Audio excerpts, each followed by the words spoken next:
So the next physical property I'd like to talk about in terms of Aikido application, in terms of the principles of Aikido, is posture, Shisei. The posture that we try to use in our Aikido activity is a whole bodily attitude, and it's one in which you're trying to basically maintain an efficient set of principles. You're liking to keep the shoulders and the head squarely above the hips. You'd like to keep the hips squarely above the feet. You'd like to keep the arms relaxed and at the sides and moving up and down naturally in the center line, but not getting exaggerated in terms of, let's say we just have Damon hunch his shoulders up. Yeah, his upper back curls now, and he starts curling, and if we exaggerate this posture and exaggerate this posture, we would have a very difficult time moving around efficiently while maintaining this sort of postural attitude.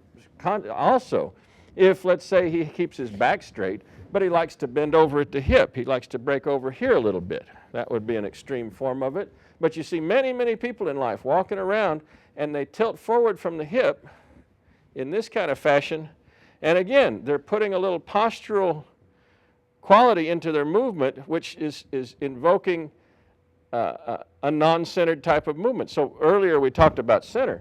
If you have somebody who's bent over here, slightly at the upper body, and they want to get into motion, what moves first is their upper body moves first, and then their center falls in behind. But no, in Aikido application, we want the center. Yeah, we want the hip to move first, and the center of gravity to move. And so the upright posture, with a feeling of pulling forward from the hip, is what we invoke. Also, the bend in his knees becomes critical.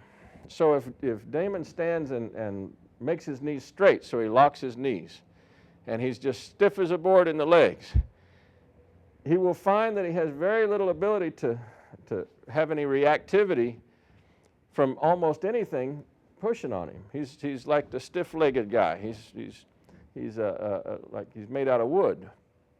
He's a Tin Man kind of character. His joints are not flexible and moving, and because of that, the weight on his feet is very easy to upset. If he bends his knees slightly, and you bend them just slightly enough that you feel the weight come off of the heel, just barely. Just off the heel, barely, so that your heels can touch the ground but move freely over the ground. Then he has the optimal amount of bend in his knees to protect his knees from any sort of injury and to absorb shock. So as he's in this bent knee posture slightly, weight 50-50, and I push on him, he can absorb all that. But when he locks his knees, yeah, his body gets easily disrupted. Takes almost nothing. Weight off the heel slightly, knees slightly bent, hips forward, and a strong center of feeling in the hips and through the center of gravity as a focal point of your attention and your structure. It's the center of your movement. The upper body remaining upright and not getting out of line with the hips. The more that you have somebody's posture break in terms of, okay, we're going to take his hips and leave him here and just move his posture back, for instance, even with a very light touch, if he can't move his feet, he has a hard time overcoming even a very slight problem. Same thing if we have him bent over forward and we place a fairly light touch here. I'll just use a finger or two.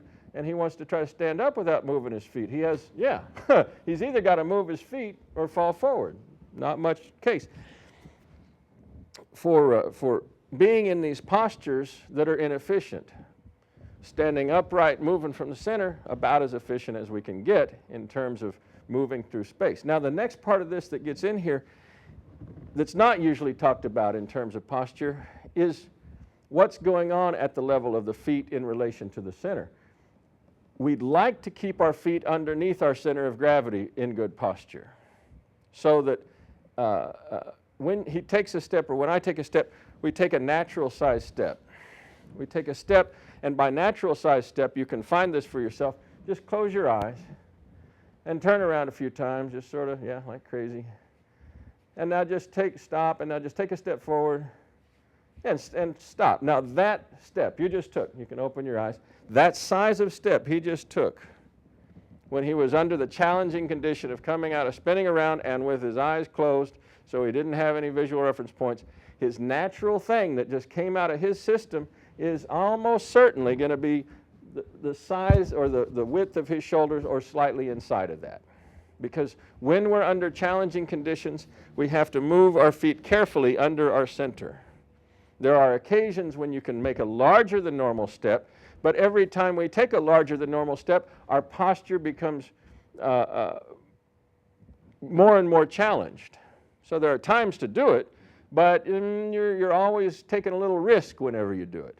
Whenever the step becomes bigger than the natural width of the shoulder girdle and the hip girdle, you're starting to get into areas where the posture becomes more and more challenged and more weak. So for instance, when you see people in bent over posture, he's bent over a little bit, what he has to do to compensate for that as he moves through space is he's got to get bigger than normal steps.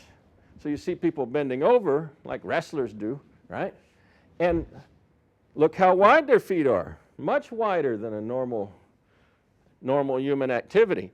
Now that seems really dynamic and powerful and awesome and all, but when he takes a wider than normal stance, he's also far more vulnerable in the line that's perpendicular to his feet. It takes very, very little from this wide place. He's very strong in this line, but he's extraordinarily weak in this line.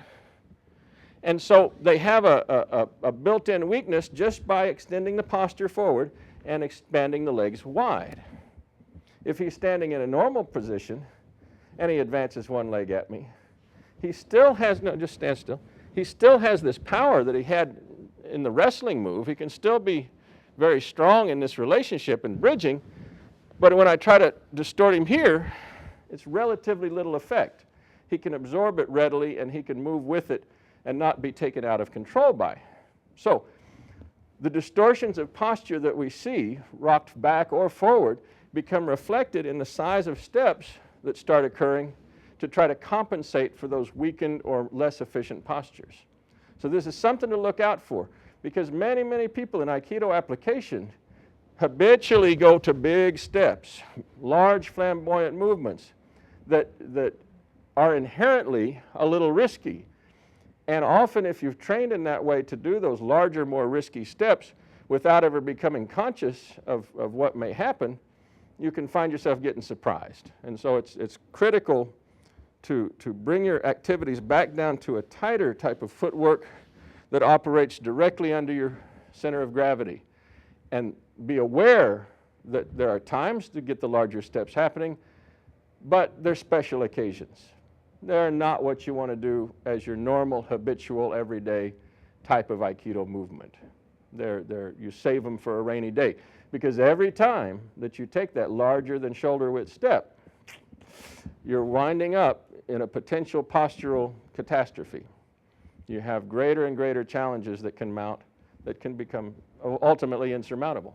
So keep that in mind.